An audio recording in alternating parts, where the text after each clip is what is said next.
केंद्र सरकार ने राशन माफियाओं का साथ दिया, केंद्र सरकार नहीं चाहती लोगों के घरों तक राशन पहुंचे। इतना सनसनीखेज आरोप क्यों? और देखिए, ये आरोप इसलिए लग रहा है कि 2018 में जब ये घर घर राशन योजना तो दिल्ली सरकार ने कैबिनेट में मंजूरी दी, तब से लेकर आज तक लगातार दिल्ली सरकार केंद्र सरकार को जानकारी देती रही कि हम इस तरह का एक क्रांतिकारी योजना लागू कर रहे हैं जिसमें घर घर लोगों को राशन मिलेगा। लगातार जानकारी देने के बाद उनका कोई इसमें असहमति नहीं थी। केवल उन्होंने एक जगह असहमति अपनी जताई। उन्होंने कहा कि चूंकि ये एनएफएस एक्ट में राशन मिलता है तो इसको एक मुख्यमंत्री घर राशन योजना आप नाम नहीं रख सकते। तो दिल्ली सरकार ने इसको स्वीकार किया और मुख्यमंत्री शब्द को हटा दिया। आज जब ये कहते हैं कि आज एन वक्त पर इन्होंने मना किया है, कहा कि इस योजना को इंप्लीमेंट नहीं कर सकते, इन्होंने कारण दिया। उन्होंने कहा कि चूंकि ये केस कोर्ट में ये केस है। अब एक बात समझिए कि कोर्ट में कौन गया है? कोर्ट में गए हैं दिल्ली के जितने भी राशन माफिया या राशन दुकानदार हैं, वो गए हैं कोर्ट में। अब हाई कोर्ट उन्होंने कहा कि इस योजना पे स्टे होना चाहिए, हाई कोर्ट ने उसको स्टे नहीं दिया। अब एक बात बताइए संजीव जी, हाई कोर्ट ने स्टे नहीं दिया और एनएफएस एक्ट के तहत आप जो राशन मिलता है सब्सिडी वाला, उसको राज्य अपने हिसाब से इस्तेमाल नहीं कर सकते। ये दो चीजें तो आपत्तियां हैं। लेकिन आप जो कह रहे हैं या केजरीवाल जो कह रहे हैं कि 5 बार चिट्ठी लिखकर उनको ये बताया कि हम ऐसी योजना शुरू करने जा रहे हैं, क्या केंद्र ने भी आपको चिट्ठी लिखकर कहा कि हाँ हम मंजूरी देते हैं इसकी? क्या केंद्र ने एक बार भी कहा आपको कि हाँ केंद्र सरकार इसकी मंजूरी देती है? आपको लिखित में केंद्र सरकार ने ऐसा कोई आदेश दिया था, कोई आपको सहमति दी थी? गौरव जी, जब मैं केंद्र सरकार को लगातार जानकारी दे रहे हैं और केंद्र सरकार का जहां एक ऑब्जेक्शन है कि आप नोमेनक्लेचर चेंज कर दीजिए, जिसका मतलब है कि बाकी चीजों में सहमति है, जहां असहमति है उन्होंने आपने बता दिया। नहीं, अपने आप समझ लेना। देखिए, ये सरकार का मामला है, कानून का मामला है और ये लिखित में आदेश दिया जाए। मेरे साथ उमेश सहगल साहब भी हैं, मैं उनसे भी इस बात को समझूंगा कि सहमति देना और मंजूरी देना, उसमें कितना या असहमति ना जताना, इनको कैसे अलग लगता है? मुझे अपनी बात पूरी कर लेने दीजिए तो ठीक से समझ में आएगी आपको। तो हमने कोर्ट में, देखिए इस कोर्ट में केंद्र सरकार भी पार्टी है। केंद्र सरकार ने कोर्ट में कभी ऑब्जेक्शन नहीं किया कि इस राशन योजना में ये सारी समस्याएं हैं, उन्होंने वहां कोई असहमति नहीं जताई। आज जब सब कुछ हो गया, टेंडर हो गया, सूचना जारी हो गई कि अब वेंडर्स को देना है, तो एंड वक्त पर मना करना, ये कहते हुए कि कोर्ट में केस है, इसका मतलब है कि आप राशन दुकानदार से किसी तरह मैं आपके इन सवालों का जवाब नीतू डबास जी से पूछूंगा जो इस वक्त हमारे साथ बीजेपी की रिप्रेजेंटेटिव है। मैं तो आपसे ये पूछ रहा हूं संजीव जी, एक सवाल, क्या केंद्र ने दिल्ली सरकार को यह कहा, मंजूरी दी थी कि हां आप इस राशन का इस्तेमाल अपनी योजना के लिए कर सकते हैं? क्या यह कहा था आपसे? नहीं, देखिए दो बात समझना पड़ेगा। एनएफएस एक्ट में आप केंद्र सरकार की जिम्मेदारी है कि स्टेट को दे, वितरण की जिम्मेदारी स्टेट गवर्नमेंट की है। कोई लॉ ये नहीं कह रहा है कि वितरण में केंद्र सरकार से सहमति लेनी पड़ेगी, पहली बात।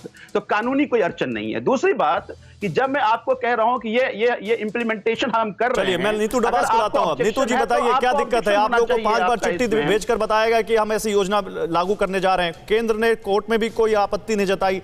आज जब सारी तैयारी हो गई तो एकदम से आप लोगों ने योजना पर रोक लगा दी। देखिए गौरव जी, मैं आपके दर्शकों को भी ये स्पष्ट कर देती हूँ और जो आम आदमी पार्टी के प्रवक्ता संजीव भाई यहाँ पर बैठे उनको भी स्पष्ट कर देती हूँ कि केंद्र सरकार के द्वारा इस योजना को एलजी के द्वारा, मेरे पास ये ऑर्डर बिल्कुल एज इट इज है, जिसमें ये साफ है कि ये रिटर्न की गई है फाइल रिव्यू करने के लिए, और उसके 3 कारण बताए गए हैं। 3 कारण क्या बताए गए हैं? पहला, दिल्ली में पूरे देश भर में जो राशन का वितरण किया जा रहा है उसके लिए बायोमेट्रिक और ई पोस्ट जो मशीन्स होती हैं उसके द्वारा राशन का वितरण किया जाता है।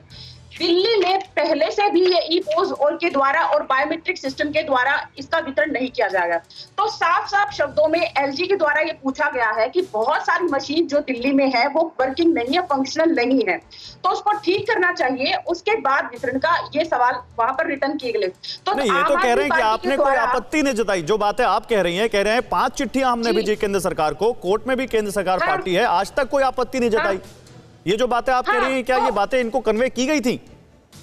बिल्कुल की गई है। मैं गौरव जी, मैं अपने हाथ में जो लेके बैठी हूँ ये एलजी का ऑर्डर है जिसमें ये साफ लिखा है कि रिटर्न की गई है फाइल, रिजेक्ट नहीं की गई है। जो दिल्ली आम आदमी पार्टी की सरकार द्वारा ये फैलाया जा रहा है कि रिजेक्ट की गई है, यही तो कह रहे हैं कि आपत्ति नहीं जताई, इसका मतलब सहमति है। नहीं, देखिए सहमति होना और आपत्ति जताने में अंतर ये है कि उनको वापस दी गई है कि एक बार जो आपका निर्णय है इसमें 3 चीजें मैंने जो अभी आपको दोहराई है, बताया है कि ई-पोस मशीन्स के द्वारा चलिए ठीक है, देखिए यही टेक्निकलिटी समझनी है और उमेश सहगल साहब से अच्छा कोई नहीं हो सकता जो हमें ये टेक्निकलिटी समझाएं। उमेश सर आपके पास आता हूं, कुमार आपके पास भी आता हूं, और क्या एक बहुत बड़ा सवाल इस प्रेस कॉन्फ्रेंस से निकला है अरविंद केजरीवाल की, जाते जाते जिन्होंने एक बड़ा मुद्दा उठाया कि केंद्र सरकार का टकराव ममता सरकार से है, महाराष्ट्र सरकार से है, दूसरी पार्टियों की सरकारों से है, तो क्या राशन योजना बहाना है और केजरीवाल का निशाना कहीं और है? इस पर भी बात करेंगे। कुमार आता हूं आपके पास, लेकिन जल्दी से चलते हैं बिग वॉल पर और देखते हैं कि राशन योजना जिसको लेकर दिल्ली में इतना हंगामा हो रहा है और अब केंद्र और दिल्ली की सरकारें आमने सामने आ चुकी हैं, उस योजना में कब क्या हुआ, पूरा आपको यहां पर ये क्रोनोलॉजी समझाते हैं हम। आप समझिए, 6 मार्च 2018 जब दिल्ली कैबिनेट ने राशन की डोर स्टेप डिलीवरी का फैसला किया, आज का मामला नहीं है, 3 साल पुराना मामला है ये। दिल्ली कैबिनेट ने योजना में कुछ संशोधनों को मंजूरी दी और उसके बाद इस योजना पर वो आगे बढ़े। योजना का नाम बदला गया और इस योजना का नाम बदलकर मुख्यमंत्री घर घर राशन योजना किया गया और इस पर केंद्र को आपत्ति थी। योजना को 2 चरणों में बांटने का फैसला हुआ 9 नवंबर 2020। देखिए हम यहां पर 2018 से 2020 तक पहुंच चुके हैं। 2021 20 फरवरी मुख्यमंत्री घर घर राशन योजना को अधिसूचित भी कर दिया गया, नोटिफाई कर दिया गया, लेकिन केंद्र ने राष्ट्रीय खाद्य सुरक्षा अधिनियम का हवाला देकर योजना को मंजूरी देने से इनकार कर दिया। 19 मार्च 2021 को यह भी कहा कि आप मुख्यमंत्री के नाम से यह योजना नहीं चला सकते। और फिर 24 मार्च 2021 को दिल्ली कैबिनेट ने मुख्यमंत्री घर घर राशन योजना को रद्द किया और फिर क्या किया, इसका नाम बदला और इसका नाम कर दिया घर घर राशन योजना। 24 मार्च 2021, 2 जून 2021 दिल्ली के उपराज्यपाल ने योजना की फाइल वापस की और इसके बाद अब केजरीवाल सामने आए हैं और उन्होंने यहां पर साफ कहा है कि ये जब 1 हफ्ता बचा है तब आपने इस पर आपत्ति जाहिर की है। उपराज्यपाल ने कहा कि योजना को लागू नहीं किया जा सकता। 2 जून 2021 को ही इस बारे में इनको जानकारी दी गई थी। परवाह देश की, सोमवार से शुक्रवार रात 10 बजे TV9 भारतवर्ष पर।